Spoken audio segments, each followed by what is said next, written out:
are going to have a look at parallel lines. Parallel lines will never meet. It was the same. Parallel lines will never meet. So it was the same. This line AB, lines CD, line EF,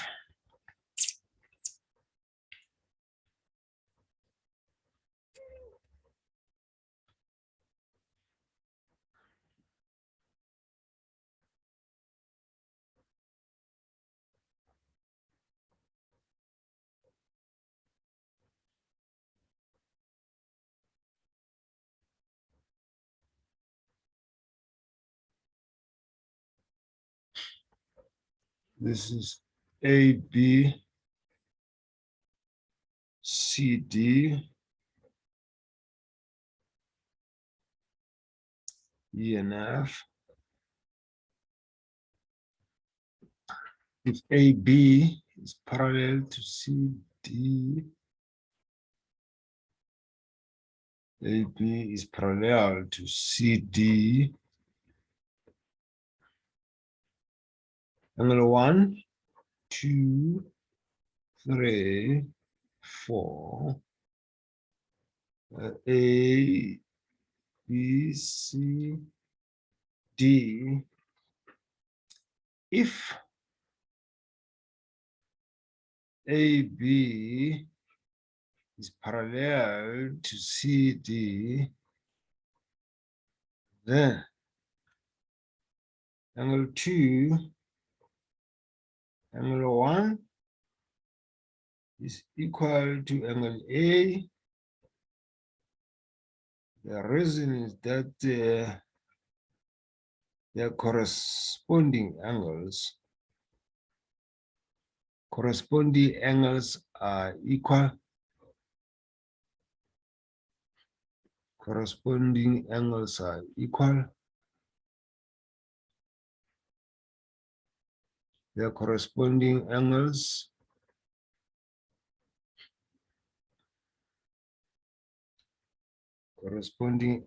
are equal.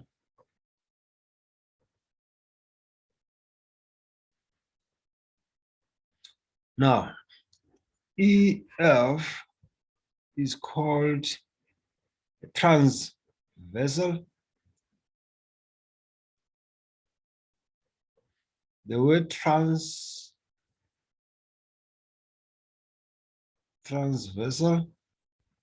the word trans means across,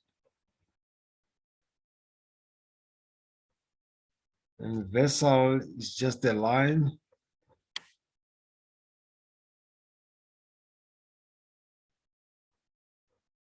So it's just a line that is cutting across the parallel line, transversal. You see it cutting across the parallel line. So let's go back to angle 1 and A. Why do you say they correspond? Angle 1 is on the left. Angle A is also on the left. Angle 1 is on the left of a transversal. A is on the left of a transversal.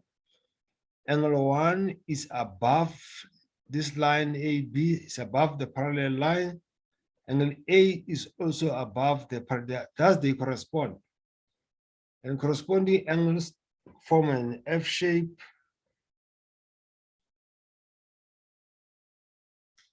That's angle 1 there.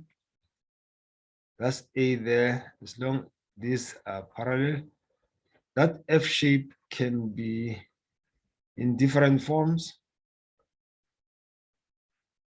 Can have that, this angle equal to that, as long as these are parallel to each other. So similarly, angle 2 is equal to angle B, reason corresponding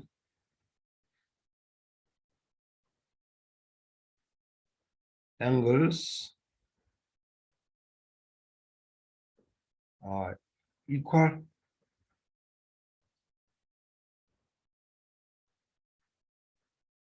Corresponding angles are equal. Now, similarly, angle 3 will equal to C here.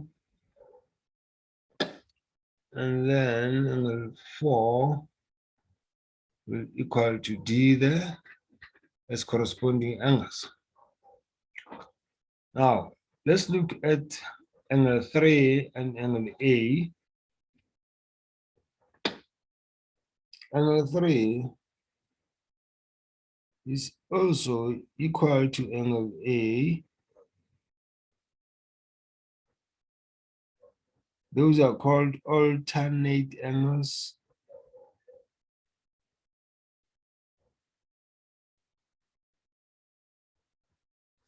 Alternate angles are equal.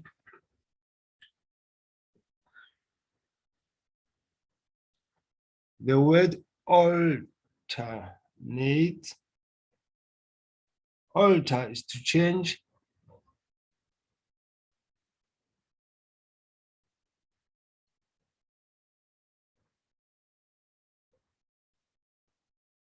Now, what is changing about A and 3? A is on the right of a transversal. Angle 3 is on the right, angle A is on the left. Angle 3 is below the parallel line, while angle 2 and angle 1 are above.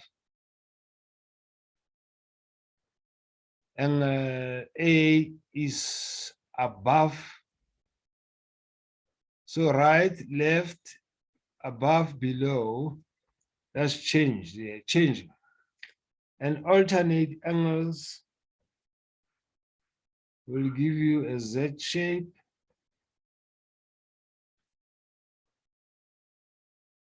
Or sometimes it gives you this kind of Z.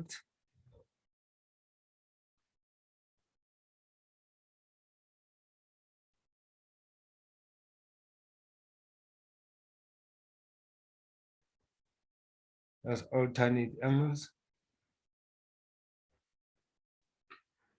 Now, let's continue and have a look at other angles which are equal. Before we go to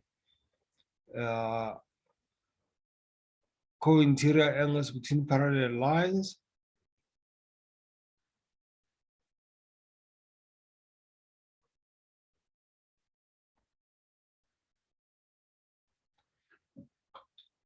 if once more we have parallel lines, see this is A here, B, C, D, E, and F.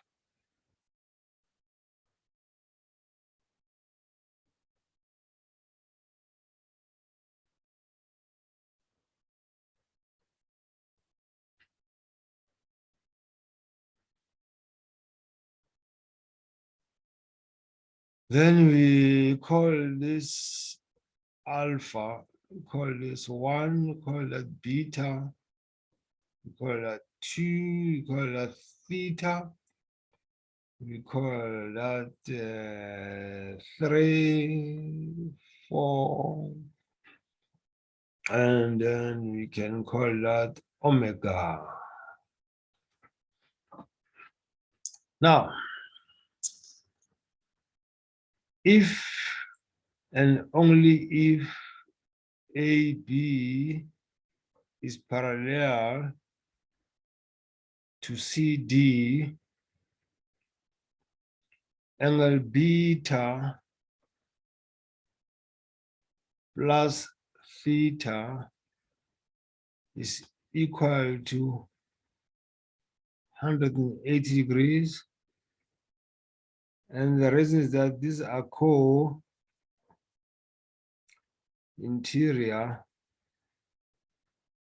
angles between the parallel lines. Now this will form a C shape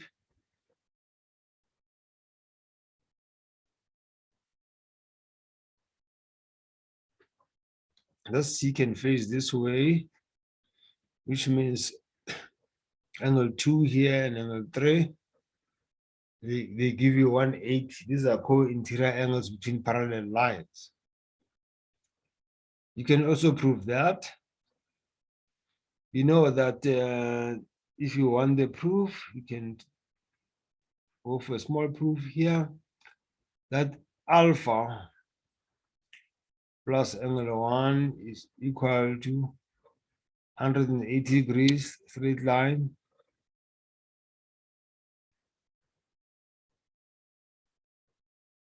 Straight line. In the same way, angle 1 plus beta is equal to 180. Reason is the same straight angle.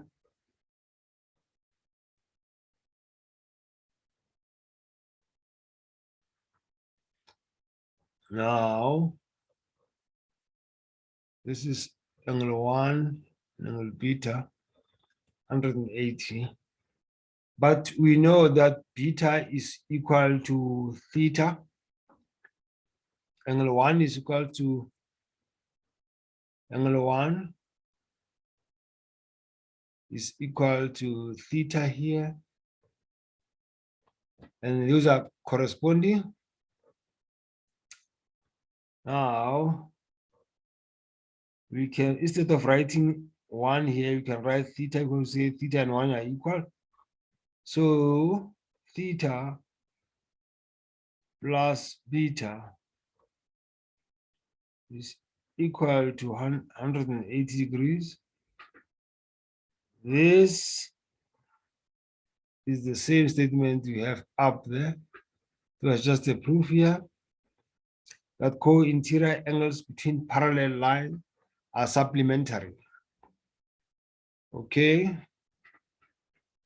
Now, when I have once more a line segment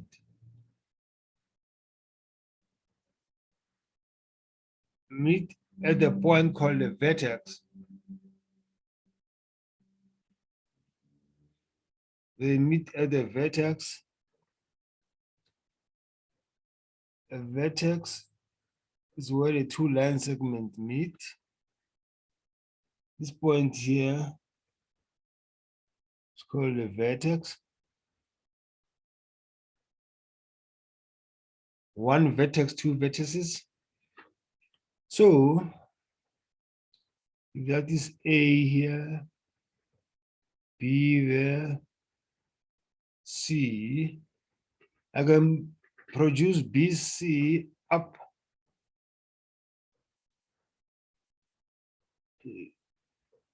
If I go up from here, and then the same produce AC down there, this angle here will equal to that angle there, as long as these lines are straight. This angle here will equal to this angle here. And then this one here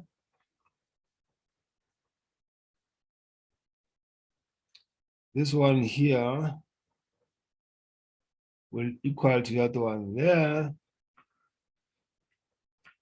Therefore, we can name that 1 and name that 2. We can say angle 1 is equal to angle 2.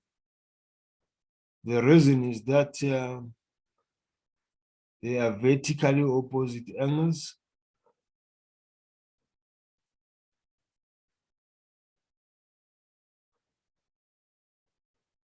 Opposite angles.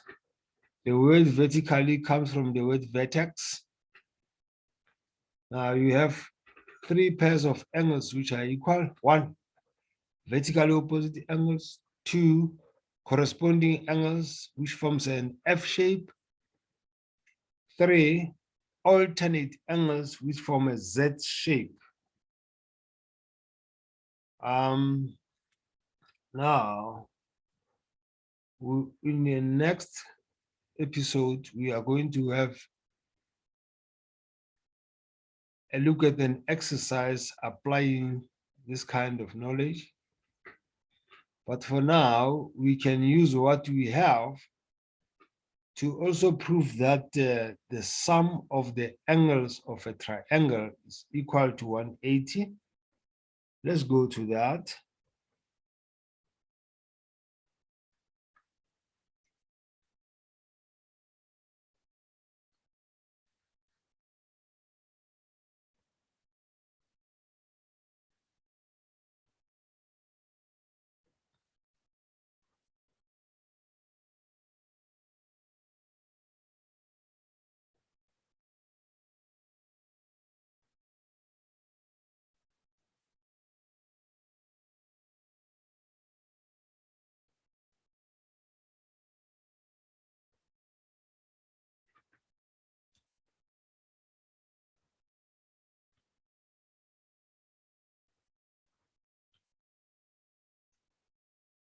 We have A here,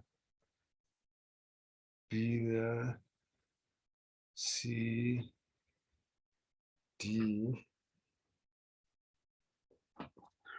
and we write that as angle 1, angle 2, 3, 4, 5,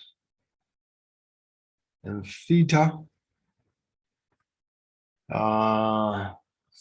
6 here, angle 7, angle 8, and angle 9. We know that angle 1 plus angle 2 plus angle 3, these are adjacent supplementary angles. They give us 180. And you say this is a straight line.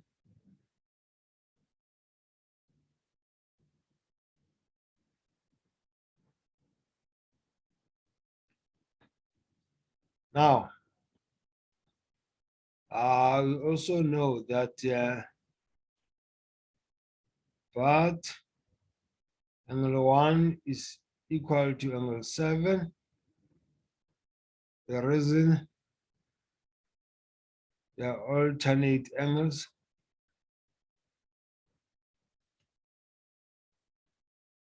Alternate angles are equal. Similarly, angle 3 is equal to angle 8. The reason being alternate angles.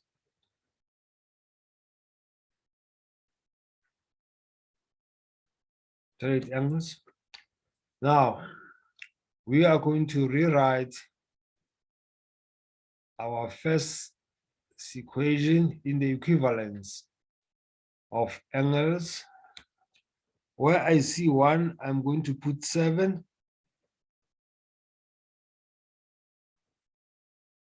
Plus angle 2. Where I see 3, I'm going to put 8.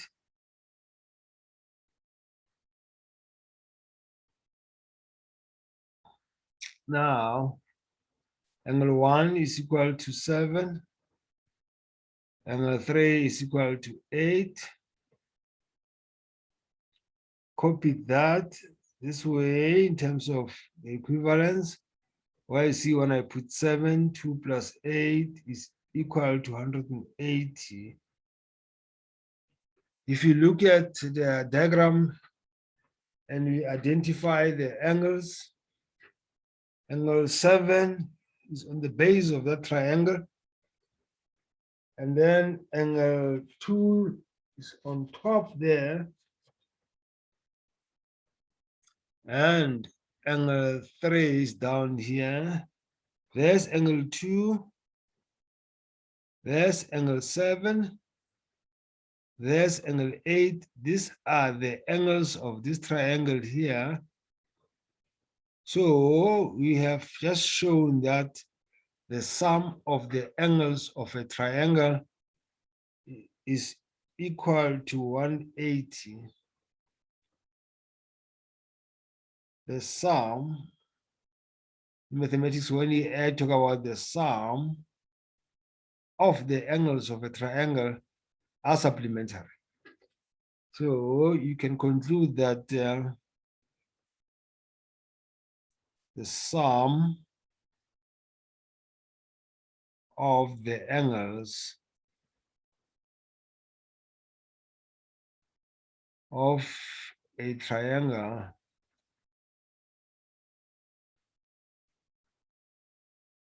the sum of the angles of a triangle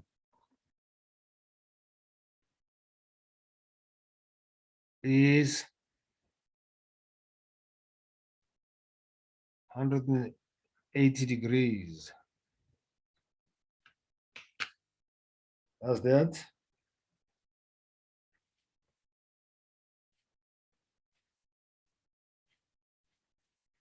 We can go further to prove the next theorem,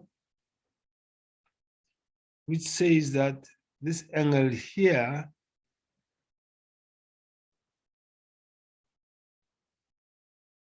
is equal to that angle, and this angle here, by saying angle 8 plus angle 9 is equal to 180, obvious straight angle. But we also have 180, which come from angle 7, angle 2, angle 8, and then the reason we arrived at is that these are the angles of a triangle. Now, I hope you appreciate that if I add these two quantities here, I get 180. If I add these ones here, I also get 180, which simply means these two quantities are equal to these 3 here. We are going to write it down and see what happens. What happens might give us a good result.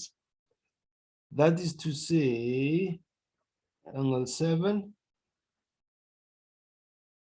plus angle 2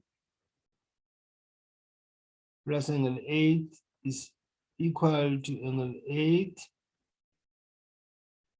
plus angle 9. If you want to give a reason, you say they are both equal to 180 degrees. Now, we have 8 here. On the left-hand side, we have angle 8. On the right-hand side, we have angle 8. If I move this 8, that side is going to change sign from positive to negative. So it's going to be 8 minus 8. 8 will drop. I will remain with angle 7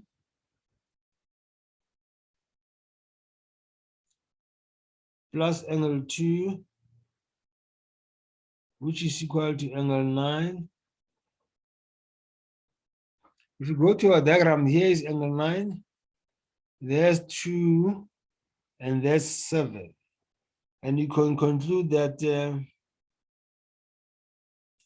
an exterior angle of a triangle, angle 9 is outside exterior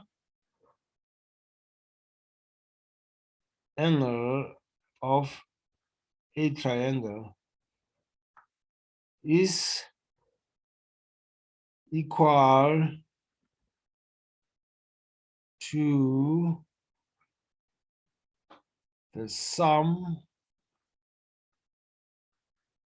of the two co-interior angles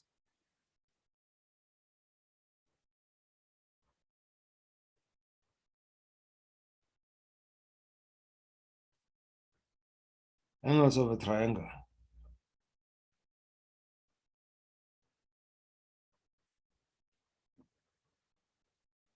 So we have successfully shown that the exterior angle of a triangle is equal to the sum of two interior opposite angles of a triangle.